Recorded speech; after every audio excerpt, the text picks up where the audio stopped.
गरजेचं आहे। वळूया पुढील बातमीकडे। करून दाखवलं या मुद्द्यावर पुन्हा एकदा शिवसेना आपला कल्याणचा बालेकिल्ला राखू शकते। 1987 पासून आजतायगत या मतदारसंघात शिवसेनेच्याच वाघानं डरकाळी फोडली आहे। यंदा शिवसेनेचे विद्यमान श्रीकांत शिंदे विरुद्ध राष्ट्रवादीचे बाबाजी पाटील असा सामना रंगणार आहे। एक नजर टाकूया या मतदारसंघावर। कल्याण लोकसभा मतदारसंघ हा शिवसेनेचा आणि पर्यायाने हिंदुत्ववादी विचारांचा बालेकिल्ला।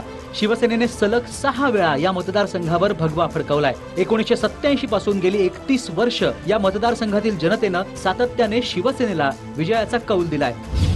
काय सांगतायत 2014 चे निकाल? 2014च्या निवडणुकीत श्रीकांत शिंदे विरुद्ध आनंद परांजपे अशी लढत पाहायला मिळाली होती। या निवडणुकीत आनंद परांजपे यांना चक्क 2,50,749 इतक्या मताधिक्यानं पराभव पत्करावा लागला होता। राष्ट्रवादीने अखेर ठाण्याचे नगरसेवक बाबाजी पाटील यांना उमेदवारी दिली आहे। कोकण किनारा नावाचं हॉटेल कल्याणला असणं इतकंच काय बाबाजी पाटील यांचा कल्याण डोंबिवलीशी संबंध। त्यामुळेच यंदा शिवसेनेचे श्रीकांत शिंदे विरुद्ध राष्ट्रवादीचे बाबाजी पाटील असा हा कलगीतुरा पाहायला मिळणार आहे। तर यंदा शिवसेना काय करणार यापेक्षा करून दाखवलं या टॅगलाईन खाली हक्काने मतं मागू शकते। उपनगरीय रेल्वे प्रवाशांचा त्रास कमी व्हावा म्हणून 5व्या आणि 6व्या मार्गिकेचं काम, दिवा ठाकुर्ली उल्हासनगर कळवा कल्याण डोंबिवली रेल्वे स्थानकांचा कायापालट, प्रस्तावित मेट्रो थेट कल्याण डोंबिवली बदलापूर पर्यंत, ठाणे कल्याण जलवाहतूक अंतिम टप्प्यात आणि 1,00,000 झाडांची लागवड आणि त्यांच्या सकस वाढीसाठी योजना, अशा अनेक गोष्टींसाठी शिवसेना हक्कानं मतं मागू शकते।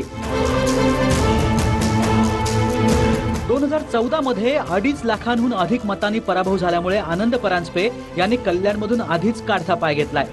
माजी मंत्री गणेश नाईक आणि जितेंद्र आव्हाड यांनीही नकार दिलाय। त्यामुळेच की काय राष्ट्रवादीने अखेर ठाण्याचे नगरसेवक बाबाजी पाटील यांना उमेदवारी जाहीर केली आहे। Bureau report TV9 Marathi.